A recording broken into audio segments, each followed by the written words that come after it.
Step down Yunus direct ইনুসের পতন হোক, পতন চাই এই সরকারের, এই সরকার চাই না।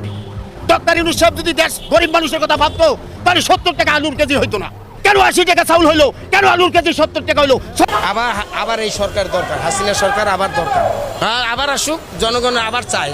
শুধু আমি না, সারা বাংলাদেশের লোক চায়।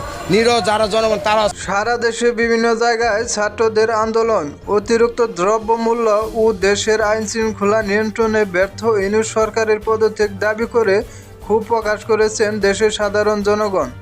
সাধারণ মানুষের দাবি, ডক্টর মোহাম্মদ ইউনূস সরকারের কাছে যে প্রত্যাশা করেছিল জনগণ, এই 3 মাসে তার কোনো কিছু পূরণ করতে পারেনি সে।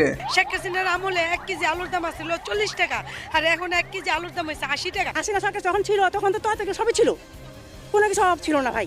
অনেকেই ক্ষোভ প্রকাশ করে বলেন, ডক্টর ইউনূস শুধু রাষ্ট্র সংস্কার আর সংবিধান পরিবর্তন নিয়েই ব্যস্ত, অতিরিক্ত দ্রব্যমূল্য নিয়ন্ত্রণে কোনো পদক্ষেপই গ্রহণ করছে না।